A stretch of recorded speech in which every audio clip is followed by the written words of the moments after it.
નમસ્કાર દોસ્તો, હું આપનો મિત્ર દિનેશ કણેત આપ સર્વનું હાર્દિક સ્વાગત કરું છું આપના પોતાના સૈયારા પ્લેટફોર્મ કણેત ગાઈડન્સ પર। આજના સ્પેશિયલ લેક્ચરમાં જીપીએસસી દ્વારા દોસ્તો જે છે એ માહિતી ખાતા અંતર્ગત ભરતી બહાર પાડવામાં આવેલી છે। આશા રાખું છું કે આપે ભરતીમાં જે છે ફોર્મ ભર્યા હશે। આ ભરતી છે દોસ્તો નાયબ જે છે એ માહિતી નિયામક શ્રીની અને જે વર્ગ 1 ની પોસ્ટ છે અને એમની જોડે જોડે જે છે એ સહાયક માહિતી નિયામકની પોસ્ટ છે વર્ગ 2। આજના લેક્ચરમાં ટોટલ 3 બાબતો મારે તમારી જોડે ચર્ચા કરવી છે। પહેલી બાબત કે જે સિલેબસ છે અને આ સિલેબસને અનુરૂપ સરકારી જે છે એ સ્ત્રોત કયા હોઈ શકે છે। જનરલી તમે કણેત ગાઈડન્સ ના જે YouTube ચેનલના કોઈ પણ લેક્ચર જોશો, મેજોરિટી માત્રામાં જે છે હું હંમેશા તમને સરકારી સ્ત્રોતનો જ જે છે આગ્રહ રાખતો હોઉં છું। બીજી બાબત દોસ્તો એ જરૂરી છે દોસ્તો કે ભાઈ આજના લેક્ચર દરમિયાન આપણે શું કામ આ પરીક્ષા જે છે એ પાસ કરવી જરૂરી છે, અને ત્રીજી બાબત કે આ પરીક્ષા પાસ કરવા માટે થઈ અને સાચી અને જે છે એ યોગ્ય રણનીતિ શું હોઈ શકે છે કે જેના સહારે તમે સારી રીતે જે છે આ પરીક્ષા પાસ થઈ શકો। ઠીક છે, તો આપ સર્વનું ફરી એક વખત દોસ્તો જે છે એ હાર્દિક સ્વાગત છે। જેથી કરીને જે છે આપ લોકો એવા વ્યક્તિઓ કદાચ હશો કે જેમાંથી મેજોરિટી માત્રામાં આ પરીક્ષાની તૈયારી ઓલરેડી અત્યારે માહિતી ખાતામાં જે ઇન્ફોર્મેશન આસિસ્ટન્ટ તરીકે મતલબ કે માહિતી મદદનીશ તરીકે જે છે એમને ફોર્મ ભર્યા હોય, હમણાં પરીક્ષા આપી છે અને એવા લોકો કદાચ હશે, અથવા તો એવા લોકો હોઈ શકે કે જે ક્યાંક ને ક્યાંક માહિતી ખાતામાં જ માહિતી મદદનીશ તરીકે ગત ભરતીમાં પાસ થઈ અને બેઠા છે। પહેલો મુદ્દો દોસ્તો જે છે હું તમને કહું છું, સિલેબસ માટેના સ્ત્રોત શું હોવા જોઈએ। હંમેશા યાદ રાખવાનું, સરકારી ભરતીમાં જ્યારે પાસ થવું હોય અને એમાં પણ જીપીએસસી જેવી ક્લાસ 1-2 ની પરીક્ષામાં પાસ થવું હોય તો આના માટે તમારી પાસે માત્ર વાંચન નહીં, એક સારો રોડ મેપ હશે, એક સારી રણનીતિ હોવી જોઈએ, એક સારા આઈડિયલ સોર્સિસ હોવા જોઈએ। હવે સામાન્ય રીતે કોઈ વ્યક્તિ સોર્સિસ લે એટલે એની પાસે કયા સોર્સ હોય, એક જીસીઈઆરટી હોય, એક એનસીઈઆરટી હોય, આ બે સામાન્ય સ્ત્રોત એની પાસે થઈ ગયા। આના સિવાય એની પાસે બીજા કોઈ સ્ત્રોત નથી હોતા। હું તમને આજે એવા 8 થી 10 બીજા સ્ત્રોત કહું કે ન માત્ર તમને પ્રિલિમ્સ પરીક્ષામાં, એમની સાથે સાથે મેન્સ પરીક્ષામાં પણ જે છે એ ઉપયોગી થશે। એક તમારે પુસ્તક લેવાનું થાય છે દોસ્તો યુનિવર્સિટી ગ્રંથ નિર્માણ બોર્ડના પુસ્તકો। હવે એમાંથી કયા પુસ્તકોમાંથી કઈ બાબત લેવી છે એના માટે તમારે આખો લેક્ચર જોવો પડશે। બીજી બાબત દોસ્તો જે છે એ તમારે લેવાની થાય છે એનઆઈઓએસ ના પુસ્તકો। NIOS national institute of open schooling, આ પણ એક સરકારી પુસ્તક છે, એ પણ લેવાનું છે। એક તમારે દોસ્તો જે છે એ પુસ્તક લેવાનું થાય છે બાબા સાહેબ આંબેડકર ઓપન યુનિવર્સિટીના પુસ્તક। એ તમારે સ્ત્રોત લેવાનો છે ઇન્દિરા ગાંધી નેશનલ ઓપન યુનિવર્સિટીના પુસ્તક। તમે જે મેન્સ પરીક્ષા માટે જશો અને તમને એવું થાય કે સર બેઠા ક્વેશ્ચન આવી જાય, એના માટે પણ હું તમને કહું છું તમારે ભાષા નિયામક કચેરીના જે પુસ્તકો હોય છે, જે મુખ્ય પરીક્ષામાં સૌથી વધારે અગત્યના હોય છે, એ ભાષા નિયામક કચેરીના પુસ્તકો જે છે એ તમારે લેવા જોઈએ। આ બધા હું તમને સરકારી સ્ત્રોત કહું છું। તમારામાંથી કદાચ કોઈ માહિતી મદદનીશ તરીકે અત્યારે ફરજ પર હશે, ક્યાં તો કોઈને કોઈ ડિસ્ટ્રિક્ટ એરિયામાં હશે અથવા તો એચઓ આપણા ગાંધીનગરમાં હશો, તો ત્યાં તમારે જે છે એ માહિતી ખાતાના અમુક પુસ્તકો આવતા હોય છે, એ માહિતી ખાતાના પુસ્તકો પણ જે છે એ લેવા જોઈએ। પણ મેક ઇટ શ્યોર દોસ્તો, આ બધા પુસ્તકો એક સાથે જે છે એ વસાવવાના નથી। આ પુસ્તકમાંથી જે આપણી પરીક્ષાના સિલેબસ મુજબનું કન્ટેન્ટ છે એ તમારે જે છે જોવાનું છે। ફોર એક્ઝામ્પલ તરીકે હું તમને કહું કે ભાઈ તમારો જીએસ નો કોઈ પોર્શન છે જનરલ સ્ટડીઝનો, એમાં જૈન ધર્મ અને બૌદ્ધ ધર્મ નામનો કોઈ ટોપિક આપેલો છે। જૈન બૌદ્ધ ધર્મ નામના ટોપિકમાં દોસ્તો જે છે એ તમને એવું કીધેલું છે કે ભાઈ આપ જૈન ધર્મ બૌદ્ધ ધર્મ ઇતિહાસ વિષય અંતર્ગત જે છે તમારે રીડ કરવાનો છે। આ સિલેબસ જીપીએસસી દ્વારા આપણને અપાયેલો છે। તો બાબા સાહેબ આંબેડકર ઓપન યુનિવર્સિટીનું દોસ્તો પુસ્તક છે એટલે કે ભાઈ સર્ટિફિકેટ ઓન હ્યુમન રાઇટ, આવો એક કોર્સ થાય, એમનું મોડ્યુલ 2 અને મોડ્યુલ 3 છે। તો આપણે સર્ટિફિકેટ ઓન હ્યુમન રાઇટના બધા પુસ્તકો નથી કરવાના, આપણે માત્ર શું કરવાનું થાય છે કે મોડ્યુલ 2 અને 3 કે જેમાંથી જૈન ધર્મ અને બૌદ્ધ ધર્મ છે એટલું જ વાંચવાનું છે। તો આ આઈડિયલ સરકારી સ્ત્રોત છે। આવા સરકારી સ્ત્રોત લેશો તો તમે જે વાંચો છો એમાંથી જ પાસ થશો, એ હું તમને ગેરંટી સાથે કહું છું। એનું કારણ આપું છું દોસ્તો, મેં તમને કીધું કે શું કામ તમારે પાસ થવું જોઈએ। આ પરીક્ષામાં આપણે ફોર્મ ભર્યું છે, તમને ખ્યાલ છે કે ભાઈ આ માસ્ટરના બેઝ ઉપર આપેલી પરીક્ષા છે। આ બેચલર ઓફ જર્નલિઝમના બેઝ ઉપર નથી આપેલી. યાની નંબર ઓફ એપ્લિકેશન દોસ્તો જે છે એ બહુ ઓછી થઈ છે. અંદાજિત તમે એવું સમજો કે 600 જ વ્યક્તિ એવા છે કે જેમણે આ ક્લાસ 1-2 ની જે ભરતી છે માહિતી ખાતામાં એમાં ફોર્મ ભર્યા છે. અંદાજિત છે, હું જો ખોટો ન હોય તો, જ્યાં સુધી મારા સ્ત્રોત છે ત્યાં સુધી. હવે જે છે એ આ 600 માંથી જે છે દોસ્તો 200 કેન્ડિડેટ એવા છે કે જે ઓલરેડી ક્યાંક ને ક્યાંક જે છે એ સરકારી ભરતીમાં નોકરી કરે છે અને અત્યારે ક્યાંક ને ક્યાંક માહિતી મદદનીશ તરીકે જોબ કરે છે. 400 કેન્ડિડેટ શાયદ એવા હશે કે જે કોઈ જોબ નથી કરતા, પરંતુ હમણાં જ એમણે જે છે એ માહિતી મદદનીશની પરીક્ષા ગૌણ સેવા પસંદગી મંડળ દ્વારા આપેલી છે એ આપેલી હશે. તો આટલી ઓછી જગ્યા છે દોસ્તો. તમને એવું થાય કે સર હવે આમાં જગ્યા કેટલી, તો કે ભાઈ આમાં 13 જગ્યા છે. ચલો ઓકે, પણ સમજો તો ખરી દોસ્ત કે ભાઈ આજે જે છે એ 13 જગ્યા હોય અને પ્રિલિમ્સ પરીક્ષા હોય, પ્રિલિમ્સ પરીક્ષા પછી મુખ્ય પરીક્ષા આવે તો એના 15 ગણા મુખ્ય પરીક્ષા માટે બોલાવવામાં આવતા હોય તો સામાન્ય રીતે કેટલા વ્યક્તિ થાય, તો કે ભાઈ 195 થી 200 જેવા વ્યક્તિ થાય. તો યુઝ્યુઅલી 195 થી 200 વ્યક્તિ જે છે એ પ્રિલિમ્સ પરીક્ષા પાસ કરી અને મેન્સ માટે જશે. અને હવે સમજો આ 600 વ્યક્તિએ ફોર્મ ભર્યું છે તો શું 600 એ 600 પરીક્ષા આપવા જાય છે? તમે જ ઘણી વખત એક્ઝામ આપવા જતા હોય, જોજો ઓલવેઝ તમારા ક્લાસરૂમમાં 24 વ્યક્તિમાંથી જે છે એ 4-5 તો એબસન્ટ હોય જ છે. એટલે ઇન શોર્ટ આ 600 માંથી એક્ઝામ જે પ્રિલિમ્સ આપવા જશે એ તો કદાચ મે બી 500 જ હશે, 500 જ હશે, 500 થી પણ આંકડો ઓછો થઈ જશે, હે ને? અને એ 500 માંથી આપણે 200 માં આવવાનું થાય. હવે જો આના માટે તમારી પાસે સ્માર્ટ રણનીતિ હશે તો આ પરીક્ષા જેવી જે છે એ સરળ પરીક્ષા પાસ કરવાનું કોઈ જ પ્રકારનું આપણી પાસે માધ્યમ નહીં હોય.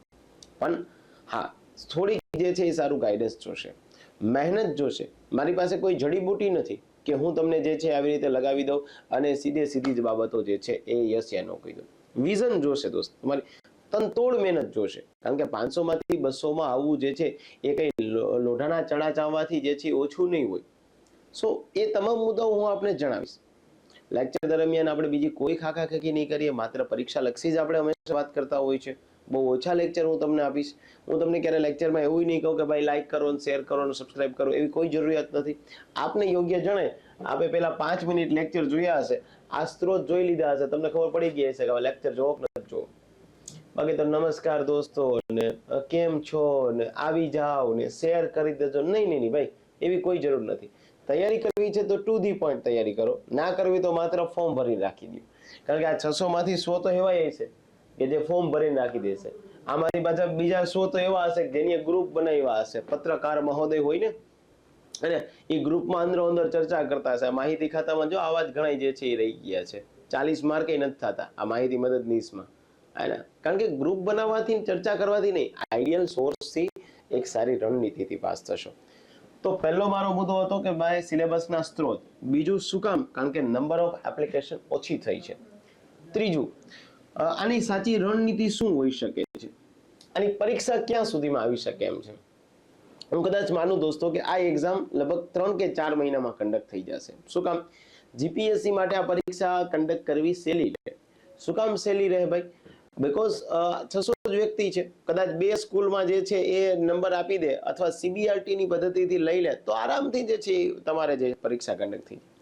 ગાંધીનગરમાં જ કન્ડક્ટ થઈ જાય, બીજે ક્યાંય જવાની જરૂર નથી. અમદાવાદમાં સાહેબ જરૂરિયાત ન થાય, હે ને? સો આની રણનીતિ શું હોઈ શકે કે તમારે દોસ્તો પહેલી બાબત એ જોવી પડે કે એટલીસ્ટ પર ડે કંઈ નહીં તો 6 કલાક વાંચન કરવું પડશે. એટલીસ્ટ 6 કલાક તો વાંચન કરવું પડશે. હું તમને પ્રોપર ટાઈમ મેનેજમેન્ટ પણ આજે સેટ કરી દઈશ, એટલે આપ ચિંતા ન કરતા એ બાબતમાં.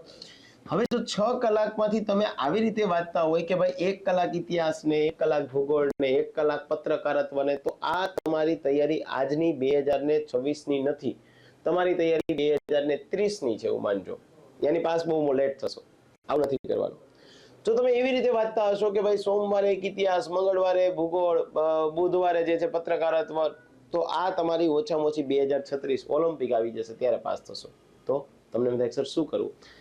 ઓલવેઝ યાદ રાખવાનું દોસ્તો કે 6 કલાક છે તો 6 કલાક જે છે એ વાંચો છો એ તો હંમેશા 2 જ સબ્જેક્ટ લેવાના, એક સબ્જેક્ટ 1, એક સબ્જેક્ટ 2, અને ત્રીજું જે છે ત્યાં હંમેશા રિવિઝન થવું જોઈએ. એક સાથે આપણે મહારથી નથી થવાનું. કે એક જ દિવસમાં 5-5 વિષયો ઉડાડી નાખીએ, નહીં દોસ્ત. આવી રીતે જીપીએસસી તમારી પાસે એક્સપેક્ટેશન નથી રાખતી. એને ક્લાસ 3 નથી જોતા. લખી જ આપેલે છો વર્ગ 1, બહુ મસ્ત મજાનું લાગે. અહીંયા આપણને લખી જ આપે છે વર્ગ 2, ગેઝેટેડ ઓફિસર થઈ જાવ છો, હે ને.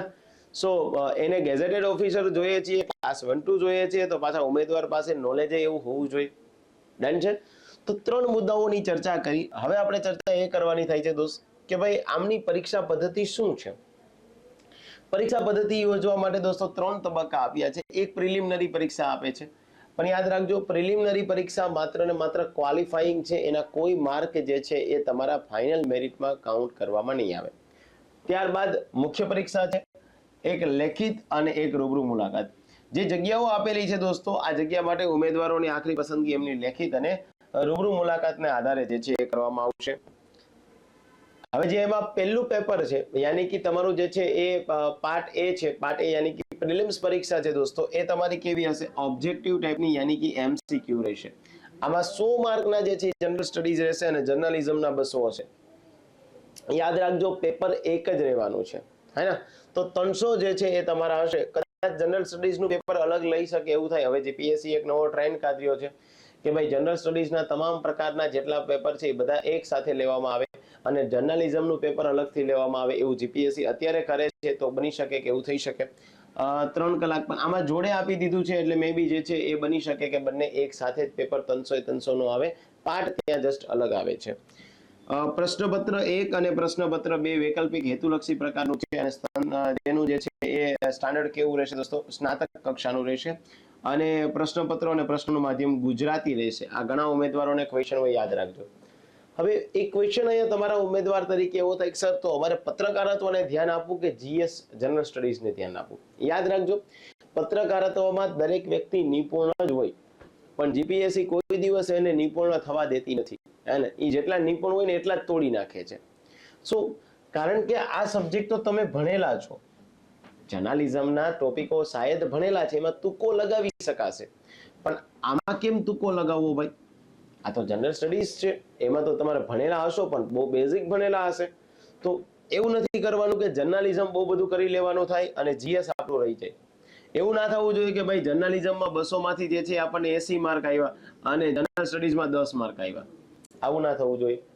બંનેને બેલેન્સ કરીને જે છે ચાલવાનું છે. ડન છે. ચલો તો હવે આપણે એ જોઈ લે. મેન્સ એક્ઝામ છે દોસ્તો, એમાં 3 પેપર છે તમારા 150 ના. એવા એક છે, એમાં જનરલ સ્ટડીમાં જે છે કોઈ પ્રશ્ન નથી. એમાં એક ગુજરાતી છે, એક ઇંગ્લિશ છે અને એક જર્નલિઝમ છે. 150 150 150 યાની કે 450 માર્ક જે છે એ તમારો મેન્સ એક્ઝામના. પણ યાદ રાખજો કેવું છે? ડિસ્ક્રિપ્ટિવ છે. અહીંયા પણ ગુજરાતી અને ઇંગ્લિશ લેંગ્વેજ તમારો બહુ મોટો રોલ પ્લે કરશે. હંમેશા તમે જીપીએસસી ની પરીક્ષા આપવા જાઓ ત્યારે યાદ રાખવાનું દોસ્તો કે લેંગ્વેજ જે છે ને એ હંમેશા બહુ મોટો જે છે ડ્રાસ્ટિંગ ચેન્જ લાવતી હોય. અને એક જે છે તમારી પર્સનાલિટી ટેસ્ટ છે 50 માર્કની, યાની કે તમારું મેરિટ જે છે એ કેટલામાંથી બનશે? 500 માંથી તમારું મેરિટ બનવાનું છે. ડન છે. તો 500 માર્કમાંથી જે છે મેરિટ ગમે એટલા માર્કે કટ ઓફ થાય, આપણે એનાથી મેટર નથી. આપણે તો 13 જગ્યામાં આપણું સ્થાન સુનિશ્ચિત કરવાનું થાય. ડન છે. ઓકે, આગળ વધીએ. ગુજરાતીનું પેપર જે છે એ દોસ્તો તમને માધ્યમિક શિક્ષણ બોર્ડના ધોરણ 12 નું રહેશે. અંગ્રેજીનું પેપર પણ જે છે એ 12 નું રહેવાનું છે. અને પ્રશ્નપત્ર 1 અને 3 નું માધ્યમ ગુજરાતી રહેવાનું છે. પ્રશ્નપત્ર જે છે એ 2 ઇંગ્લિશનું જ પેપર છે, તો બટ ઓબિયસ છે કે ઇંગ્લિશ જે છે એ છે. બીજી બાબત, પ્રિલિમિનરી પરીક્ષાના પરિણામના આધારે જાહેરાતમાં દર્શાવેલ કુલ જગ્યાઓના આશરે 15 ગણા જે છે ઉમેદવારોને મુખ્ય પરીક્ષામાં, યાની કે ટોટલ જે છે એ 13 જગ્યા છે. આમાંથી 15 ગણા યાની કે 195 જણા જે છે એને મેન્સ એક્ઝામ માટે બોલાવવામાં આવશે, હે ને. અને એના પછી પાછા ટોટલ જગ્યા હશે એના 6 ગણા જે છે એમને ઇન્ટરવ્યુ માટે સામાન્ય રીતે બોલાવવામાં આવતા હોય છે. તો તમે અત્યારે પ્રિલિમ્સ પાસ કરી લેશો તો તમારું 50% તમે જે છે એ મહારત હાંસલ કરી લીધી છે. જો શક્ય હોય ને રજા મૂકવી હોય તો રજા મૂકી દેજો. જો શક્ય હોય તમે ઓફિસ દરમિયાન સારી રીતે વાંચન કરતા હોય તો વાંચન કરવા માંડજો. આના જેવી તક પાછી ક્યારેય નહીં આવે.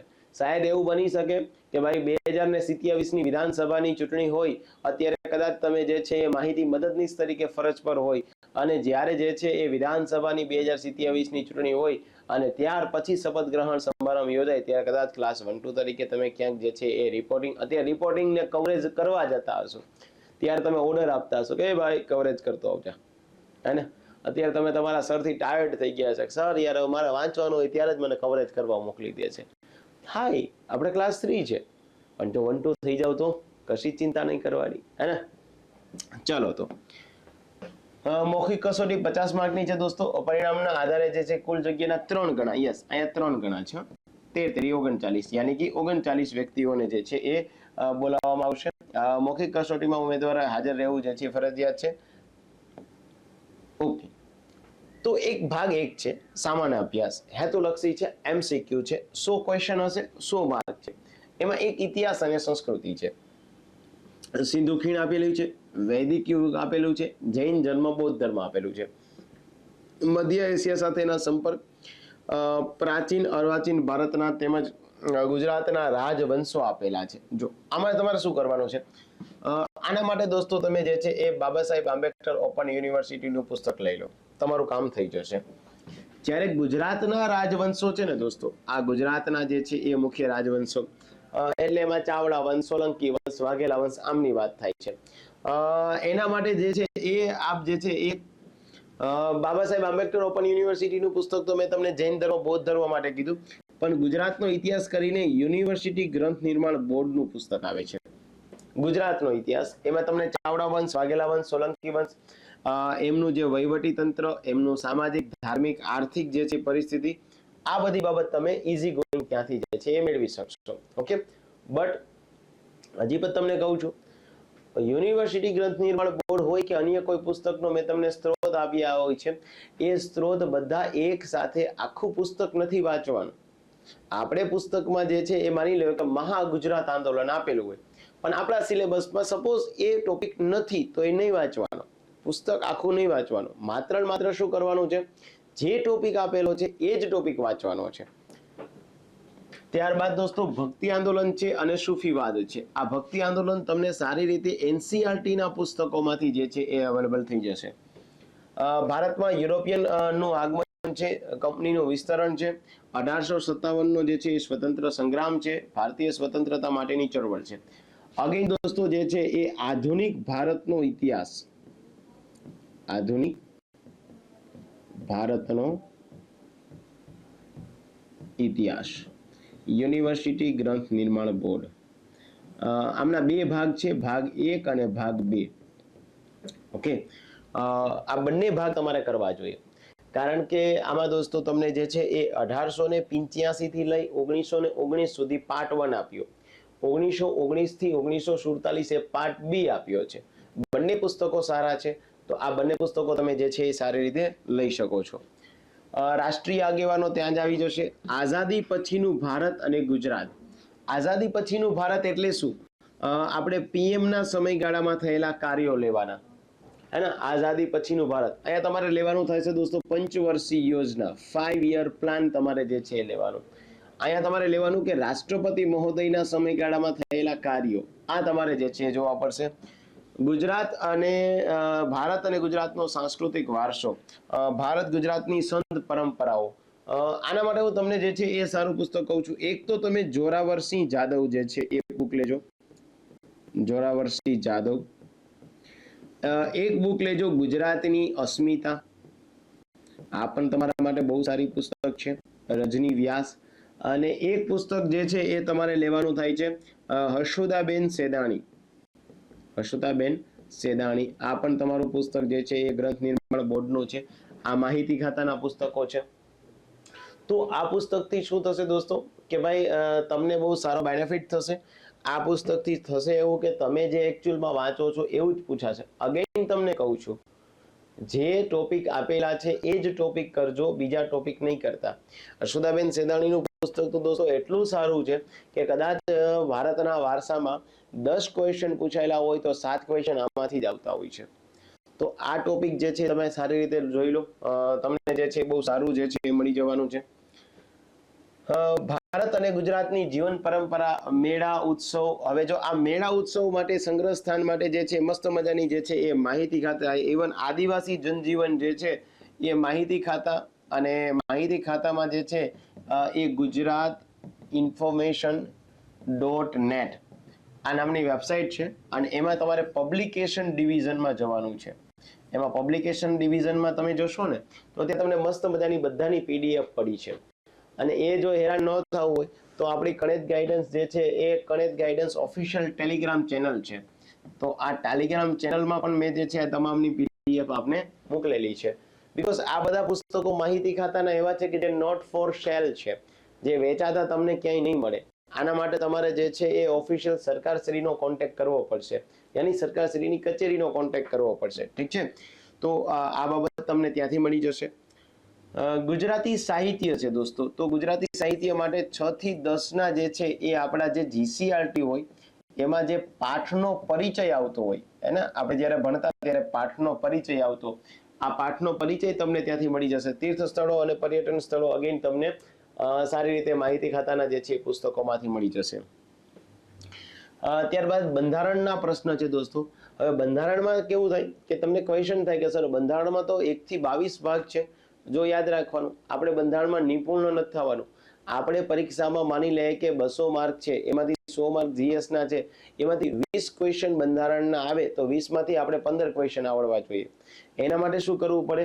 એના માટે ભારતીય બંધારણના જે ભાગ છે એમાં ભાગ 3, 4, 4A, ભાગ 5, 6, 9, 9A, 11, 12, 14, 16, 18 અને 20 આવા જ ભાગ કરવાના છે. એના આવા ભાગ જ કરવાના થાય છે. એ જો તમને આવડશે તો બહુ જ સારી વસ્તુ છે. હજી એમાં પણ હું તમને જોઈ દઉં. યસ, આટલા ભાગ કરો ઇનફ છે દોસ્ત. 1 થી 22 બધા ભાગ નથી કરવાના. જો આ 1, 2, 3, 4, 5, 6, 7, 8, 9, 10, 11, 12, 13 મેં તમને 22 માંથી જે છે 3 તો પેટા વિભાગ ઉમેર્યા છે, અડધા 50% કરી દીધા. આનાથી સિવાય ક્વેશ્ચન જ નહીં હોય. તમને એમ થાય સર તમે કોના આધારે કહી શકો? સિલેબસના આધારે કહી શકો. જેમ કે આપણા બંધારણના સિલેબસમાં નાગરિકતા નામનો ટોપિક ક્યાંય આપેલો નથી, તો ભારતના બંધારણનો ભાગ 2 છે નાગરિકતા, એ મેં લખ્યો જ નહીં. આપણા સિલેબસમાં ક્યાંય જે છે એ વેપારની સમજ અંગેની કોઈ મુદ્દાઓ લખેલા જ નથી, તો મેં આમાં લખ્યો જ નહીં. કેમ? કારણ કે એ તો ભાગ 13 માં આવે. જો 13 મેં ક્યાંય લખ્યો જ નથી. આને સ્માર્ટ વર્ક કહેવાય. પરીક્ષા પાસ કરવા માટે થઈ અને તમે કોઈ જગ્યાએ સેમિનારમાં જાઓ અને ગાંધીનગરમાં આવો અને ગાંધીનગરમાં જઈને કહો સર મારે તો તૈયારી કરવી છે, તો કે દોસ્ત શું વાંચવું એના કરતાં શું ન વાંચવું એ ખબર પડે તો વહેલો પાસ થાવ, એ જ નથી ખબર પડતી. એ તો કયો ભાઈ, કે મને નથી ખબર પડતી, હું તો ખાલી વાત કરું છું. સો કહેવાનો ઇન્ટેન્સ શું થાય છે કે ભાઈ આ એનાલિસિસ જોઈએ કે જીપીએસસી આમાંથી જ ક્વેશ્ચન આપે છે, તો તમે આટલા જ પાર્ટ કરો ને ભાઈ, બીજું શું કામ હેરાન થાવ. એવું નથી દોસ્ત કે તમે બંધારણ ન કરી શકો, પણ આપણી પાસે સમયનો અભાવ છે અને સમયના અભાવે આ બધું કરવા જાય તો એ બધું તો લોચાવાળો કેસ થઈ જશે. ડન છે? ચલો, તો એક તમારે આટલા ભાગ કરી દેજો, તમારું જે છે મસ્ત મજાનું કામ જે છે એ સારું થઈ જશે. મેથ્સ અને રીઝનિંગ છે, અને આ મેથ્સ રીઝનિંગમાં દોસ્તો તમે જે છે એ તમારે જોવું હોય તો એક તો તમારી પાસે કોઈ એપ્લિકેશન હોવી જોઈએ. ભૌતિક ઠક્કર સર, આપણી જે કણેજ ગાઈડન્સ છે એમાં આપણો કોર્સ પણ છે સ્પેશિયલી, એમાં ભૌતિક ઠક્કર સરના લેક્ચર મૂકેલા છે. અને જે હમણાં જ માહિતી મદદનીશની પરીક્ષા ગઈ, ગૌણ સેવાએ જે કન્ડક્ટ કરી હતી, એમાં 100 ક્વેશ્ચનમાંથી 30 થી 40 ક્વેશ્ચન જનરલ સ્ટડીઝના અને એના સિવાયના 15 થી 20 ક્વેશ્ચન જે છે જર્નાલિઝમના અને જે છે જાહેર વહીવટના, મતલબ 40 થી 45 ક્વેશ્ચન બેઠા આપણી એપ્લિકેશનમાંથી પૂછાયેલા છે. તો એવો જ આપણો એક બીજો કોર્સ છે સ્પેશિયલ નાયબ માહિતી નિયામક માટે. આમના ડેમો લેક્ચર પણ મૂકેલા છે.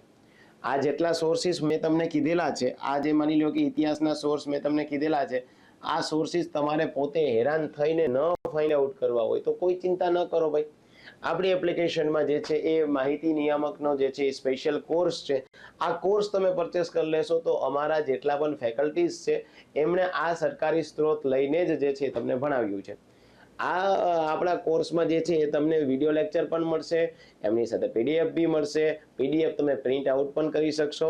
સાથે કેવી રીતે વાંચન શરૂઆત કરવી, સ્માર્ટ સ્ટ્રેટેજી શું હોવી જોઈએ, એ હું તમને સ્પેશિયલ ગાઈડન્સ આપીશ. એને પર્સનલ મેન્ટરશિપ પ્રોગ્રામ કહેવામાં આવશે. રસ્તો મારો છે, સ્ત્રોત મારા છે, એમાંથી પૂછાશે એ પણ હું તમને કહી દઉં છું, પણ વાંચવાનું તમારે છે. હા, વાંચવું તમારે પડશે. બાકી રસ્તો હું તમને આપીશ, કોઈ ચિંતા ન કરો. હું તમને એમસીક્યુ પણ આપીશ મારી પાસે કોઈ શોર્ટકટ રસ્તા નથી, મારી પાસે એક પરીક્ષા પાસ કરવાની સારી એવી જે છે રણનીતિ છે, એટલે શોર્ટકટ માટે મને ફોન મિસ નથી કરતા, હે ને? પણ તમારે પાસ થવું હોય તો આપ ગમે ત્યારે જે છે મને પૂછી શકો છો. કોર્સ અંગેની બીજી માહિતીઓ આપણે પછી વાતચીત કરીએ. સો એક તમારે બંધારણમાં આટલા ભાગ લેવા પડશે. જ્યારે જે છે એ મેથ્સ રિઝનિંગનો પ્રશ્ન છે તો ભૌતિક ઠક્કર સર અથવા તો હેક્ઝા મેથ્સ કરીને જે છે એક યુટ્યુબ ચેનલ છે, એમાં પણ એક ભાઈ સારું કરાવે છે. અને ખાન સ્ટડી, એટલે ખાન સ્ટડી એટલે બિહાર વાળા ખાન સર નહીં હો, એની વાત નથી કરતો. ખાન સ્ટડી કરીને એક સારું પ્લેટફોર્મ છે સ્પેશિયલી મેથ્સ રિઝનિંગ માટે, એ પણ તમે જે છે એ જોઈ શકશો. અચ્છા, એક બીજું છે ભારતનું અને ગુજરાતનું અર્થતંત્ર. હવે એના માટે જો એક તો સ્વતંત્રતા પૂર્વે જે છે એ આર્થિક અર્થતંત્રની વાત કરે છે. અહીંયા તમારે દોસ્તો ખાસ જોઈ લેવાનું નીતિ આયોગ, અહીંયા તમારે જોઈ લેવાનું પંચવર્ષીય યોજના. આ મુદ્દો જોઈ લેશો તો ચાલશે. આ ક્યાંથી તમને મળી જશે તો કે ભાઈ આ NIOS ના પુસ્તકમાંથી સારું મળી જશે. કયું? પંચવર્ષીય યોજના. બહુ મસ્ત આપેલું છે, શોર્ટ એન્ડ સ્વીટ, 2 પેજમાં આ તમારું કામ જે છે એ તમામ થઈ જશે. એક કૃષિ ક્ષેત્ર, યસ ડેફિનેટલી કરવો પડશે દોસ્તો. NCERT માંથી તમને આ મુદ્દો મળી જશે. કૃષિના પાકો, કૃષિના જે છે એ જમીન સુધારણાઓ, હરિત ક્રાંતિ વગેરે બાબતો. આ જ રીતે ઔદ્યોગિક ક્રાંતિ, એ પણ તમને મળી જશે NCERT માંથી. ભારતીય અર્થતંત્રમાં આંતરમાળખું, આ થોડો ટોપિક એવો છે દોસ્તો કે જે કરંટ બેઝ છે. રોડ રસ્તા છે, એની સાથે હવાઈ માર્ગ છે, રેલવે માર્ગ છે, ટ્રેન છે, એને તમને બુલેટ ટ્રેન ખબર પડે, પણ તમને એવી ખબર પડવી જોઈએ કે જેને Mumbai Ahmedabad high speed rail કહેવામાં આવે, કયા દેશનો સહયોગ છે. પહેલી બુલેટ ટ્રેનનું ટ્રાયલ રન થઈ જાય તો કયા સ્થળેથી કયા સ્થળ સુધી, બિલીમોર ટુ સુરત, આખી બુલેટ ટ્રેનનો પ્રોજેક્ટની કોસ્ટ શું છે, બુલેટ ટ્રેનના ફાયદા શું છે, બુલેટ ટ્રેનના નુકસાન શું છે, બુલેટ ટ્રેન માટે સુધારાત્મક પગલાઓ કેવા લેવા જોઈએ. જો યાદ રાખજો કે જીપીએસસી પરીક્ષા લેશે એટલે બધાય પ્રશ્ન જે છે એ વિધાન વાક્ય વાળા જ મૂકી દેશે. તો એ વિધાન વાક્ય વાળા ક્વેશ્ચન હશે તો એના માટે તમારે સક્ષમતાથી જે છે મહેનત કરવી પડશે. મતલબ કે સારું કન્ટેન્ટ હશે તો તમે પાસ થશો. ખાલી ગ્રુપ બનાવીને ચર્ચા કરશો તો પાસ નહીં થાવ. આ ટ્રાય કરવી તો કરી લેજો, હે ને? પછી 3 વર્ષ 4 વર્ષ પછી પાછી ભરતી આવે ત્યારે કહેજો સર ગ્રુપ બનાવ્યું તો ન મેળ પડ્યો. એ તો ન જ પડે ને મેળ. હા, ચાલો તો ત્યારબાદ એક વસ્તીના વલણો છે. વસ્તીના વલણો આમ જોવા જઈએ તો કેવું છે કે વસ્તી બાબતે દોસ્તો તમારે જે છે બહુ બધું મથવું પડે, પણ એના માટે હું તમને વસ્તી બાબતની એક PDF જ આપી દઈશ, હે ને? એટલે એ 4 કે 5 પેજ હશે જેમાં વસ્તીના અત્યાર સુધી પૂછાયેલા તમામ ક્વેશ્ચન હું તમને આપી દઈશ, એટલે તમારે એ બાબતે કોઈ ચિંતા ના કરતા. યસ, ભારત દેશમાં જે છે કર પદ્ધતિ, એમાં કર પદ્ધતિમાં તમારે GST ખાસ કરી લેવો પડે. હવે એવું ન વિચારતા કે સર હું તો સાયન્સ બેકગ્રાઉન્ડ વાળો છું તો મને અર્થતંત્ર ના આવે, એવી કોઈ ચિંતા નથી ભાઈ. અહીંયા સાયન્સ કોમર્સ આર્ટ્સનો કોઈ મહત્વ નથી. આમાં તો શું મહત્વ છે કે બેઝિક ઇકોનોમિક્સ આવડવું જોઈએ.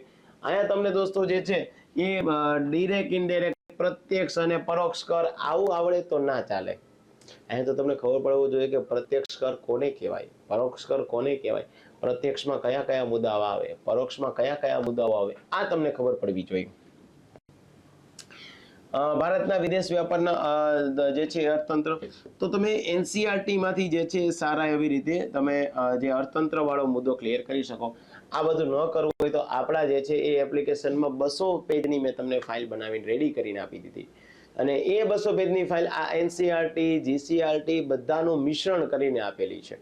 પૂર્વ પૂછાયેલા પ્રશ્નોય તમને આપેલા છે, તો એમાંથી આપ લઈ લેશો, ડન થઈ જશે, કોઈ ચિંતા ના કરતા. એમાં ગુજરાતનું અર્થતંત્ર, એમાંથી તમે ભૂગોળ, યસ ભૂગોળમાં એક સામાન્ય ભૂગોળ છે, એક ભૌતિક ભૂગોળ છે. આના ક્વેશ્ચન વધારે આવતા હોય તો આના માટે પ્રોફેસર જસાણી સરની બુક લેવાની છે. યુનિવર્સિટી ગ્રંથ નિર્માણ બોર્ડ, પ્રોફેસર જસાણી સાહેબનું પુસ્તકનું નામ જ છે ભૌતિક ભૂગોળ. બધા મસ્ત મજાના જે છે એ મુદ્દાઓ ક્લિયર થઈ જશે. એની સાથે છે આર્થિક ભૂગોળ, મંજુલાબેન દવે, મંજુલાબેન દવે. આ લેક્ચર તમે જોતા હોય ને ત્યારે હંમેશા યાદ રાખવાનું કે સિલેબસની પ્રિન્ટ આઉટ કરીને લેક્ચર જોવાનો, હે ને? જેથી કરીને તમારે ત્યાં કોઈ નોટ ડાઉન કરવું હોય ને તો નોટ ડાઉન કરી શકાય. થોડું સ્માર્ટ વિચારવાનું, લખવા ન બેસાય બધું, હે ને? સિલેબસ તો તમને મસ્ત મજાનો જે છે ભરતી આયોગ દ્વારા આપવામાં આવ્યો જ છે, તો હવે તમે થોડું સ્માર્ટ વર્ક કરતા જાઓ. Science and tech, yes. Science and tech દોસ્તો તમને એક તો એનસીઆરટી માંથી અને એક તો એનઆઈઓએસ, આ બંનેના પુસ્તકમાંથી જે છે એ સારું મળી જશે. સાયન્સ એન્ડ ટેકના તમામ મુદ્દાઓ, એક જે જનરલ સાયન્સ છે, રોજબરોજના જીવનમાં દોસ્તો જે છે એ વિજ્ઞાન હોય, માની લો કે આ આઈસીટી છે, અંતરિક્ષ છે, ઉર્જાની જરૂરિયાત છે, પરમાણુ નીતિ છે અને પર્યાવરણ વિજ્ઞાન છે, બાયોટેકનોલોજી છે, એ મુદ્દાઓ જોવાના. તો રોજબરોજનું જે વિજ્ઞાન હોય ને એના માટે તમે જીસીઆરટી અને 6 થી 12 ની જીસીઆરટી કરજો, 6 થી 10 ની નહીં કરતા. બીકોઝ અમુક ટોપિક એવા છે કે જે 10મા ધોરણ સુધી જ આપેલા છે અને અમુક ટોપિક નેનો ટેકનોલોજી છે, બાયોટેકનોલોજી છે, એ 11-12 ના પુસ્તકમાંથી તમારે કરવા પડશે. તો એ થોડું તમે જે છે એ જોઈ લેજો. ડન. અને ત્યારબાદ કરંટ અફેર્સ. કરંટ અફેર્સ માટે તમે કોઈ પણ મેગેઝિન લઈ શકો છો દોસ્ત. લાસ્ટ 4 મંથનું મેગેઝિન લો, વેલ એન્ડ ગુડ છે. અને એ ન લેવું હોય તો મારી તો તમને ઓલવેઝ જે છે એ વિનંતી હોય છે કે ગુજરાત પાક્ષિક લઈ લેવાય. અને આપણી એપ્લિકેશનમાં જે પાક્ષિક છે એનો હું સારાંશ જ આપી દઉં છું, કારણ કે પાક્ષિકનો 15 દિવસે એક અંક આવતો હોય તો એ 55-60 પેજનો આવતો હોય. હું તમને માત્ર 10 પેજ જ કરી દઉં છું 60 પેજમાંથી. અને ફોર એક્ઝામ્પલ તરીકે માની લ્યો કે ભાઈ એ 20 જે છે એ અંક આવ્યા છે, તો આને તમે કરો ને તો સામાન્ય રીતે 1000 પેજ થાય છે. હું તમને 200 પેજ જ આપી દઉં છું અને એ 200 પેજ પાછો તમે પ્રિન્ટ આઉટ કરી લો, બસ વાત પતી ગઈ છે. ડન છે. તો એક એ મુદ્દાને ક્લિયર કરજો. ભાગ 2 આપેલો છે, જર્નલિઝમ, અને 200 ક્વેશ્ચન અને 200 માર્ક છે. એક તો દોસ્તો માસ કોમ્યુનિકેશન આપ્યું છે, એના માટે 7C ઓફ કોમ્યુનિકેશન, 7C ની ફોર્મ્યુલા આપેલી છે. જો આમાં નાના નાના મુદ્દાઓને જે છે તમારે લેવા પડશે તો તમારું 200 વાળું જે છે એ સારી રીતે થઈ જશે. નાના નાના મુદ્દાઓને તમે નહીં લો, કારણ કે આ એક જ મુદ્દાઓને તમારે ભણવા માટે થઈ અને ઓછામાં ઓછી દોસ્તો 5-7 કલાક આપવી પડશે. અને પ્રિન્ટ મીડિયા છે, લોકલ મીડિયા છે, વર્બલ છે, નોન વર્બલ છે, એ સમૂહ સંચાર છે, એ તમારે યાદ રાખવું પડશે. હવે તમે આઈધર તો ભણેલા છો જે જર્નલિઝમ, એના પુસ્તકોમાંથી ફાઇન્ડ આઉટ કરો તો સારું રહેશે. જો એ પુસ્તકોમાંથી ફાઇન્ડ આઉટ ન કરવું તો એ બધું જ ફાઇન્ડ આઉટ હું અને મારી ટીમ કરશે. એ તમને ડાયરેક્ટ બેઠો લેક્ચર આપી દેશું, બેઠું પીડીએફ આપી દેશું, એના એમસીક્યુ આપી દેશું, કામ પતી ગયું ભાઈ. આપ ચિંતા જ નહીં કરો. ડન છે. અને એ પણ ટોપિક વાઇઝ હું તમને આપીશ, એટલે તમે સારી રીતે જે છે એ ભણી શકો, જોઈ શકો છો. ત્યારબાદ જે છે એ જે ઓડિયો વિઝ્યુઅલ મીડિયા છે દોસ્તો, એમાં ડોક્યુમેન્ટરી ફિલ્મ છે, ફીચર્સ ફિલ્મ છે, પટકથાઓ છે, સ્ક્રિપ્ટ રાઇટિંગ છે, ફોકસ એરિયા છે, એ બધું એમાં કયા કયા મુદ્દાઓ ધ્યાન રાખવાના હોય. ફોર એક્ઝામ્પલ તરીકે હું તમને એવું કહું કે ભાઈ આપણે એવું બોલીએ છીએ સેન્સર બોર્ડ, આવું બોલીએ છીએ ને, પણ શું એને સેન્સર બોર્ડ કહેવાય? ના, એને સીબીએફસી કહેવાય, central board of film certification કહેવાય. આના અલગ અલગ પ્રકારની કેટેગરી આપેલી હોય છે. તમે કોઈ મૂવી જોવો ને દોસ્તો તો એડલ્ટ હોય, એડલ્ટ જે છે અંડર એડલ્ટ હોય, આવા જે છે તમને ત્યાં આપેલું હોય. તો એ મૂવીની કેટેગરી છે એ કે ભાઈ આ જે છે એ 18 વર્ષથી નાના બાળકો ન જોઈ શકે, હે ને. કોઈ એમાં એવી બાબતો આપેલી હોય કે જે બાળકને નકારાત્મક અસર થતી હોય, તો તમારે આવા એના જે સબટાઇટલ જે છે એ કરવા પડશે.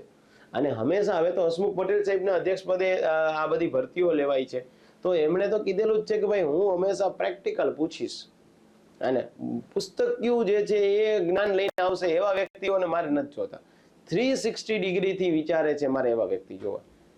તો એના માટે તમારે આવા મુદ્દાઓ જે છે એ લેવા પડશે.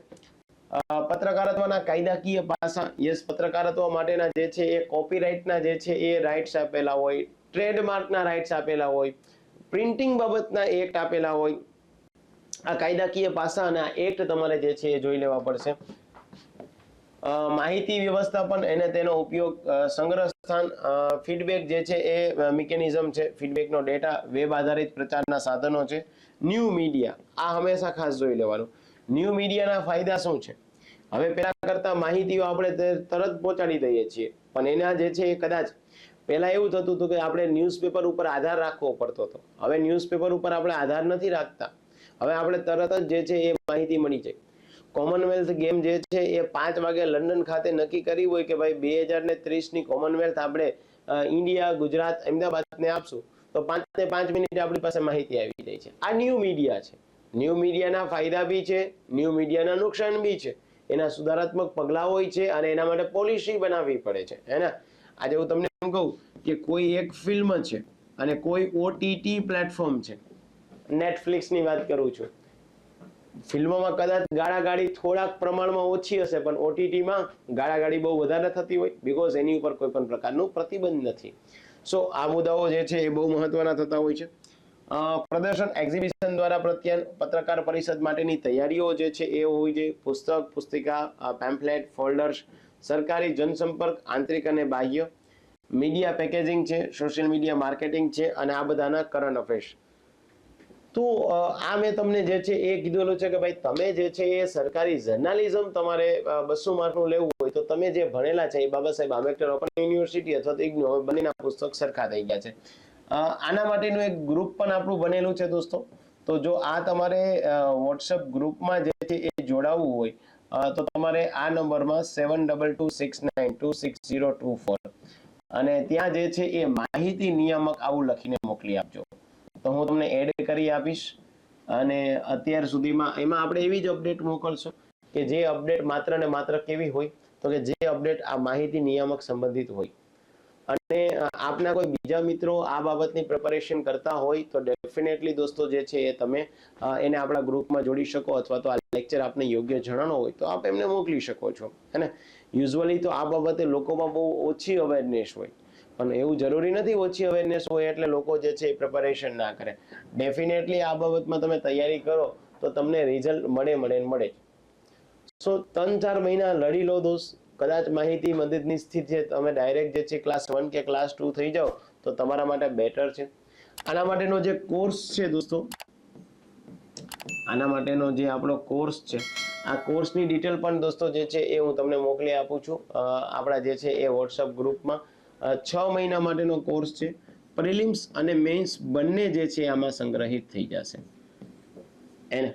અને રેકોર્ડ લેક્ચર હશે, તમને એક પર્સનલ મેન્ટરશિપ મળશે, વ્યવસ્થિત જે છે સરકારી પુસ્તકોનો સંગ્રહ મળશે, અને વિડિયો લેક્ચર તમામ સિલેબસ મુજબના હશે. બધું જ જે છે હું ફાઇન્ડ આઉટ કરીને તમને આપી દઈશ.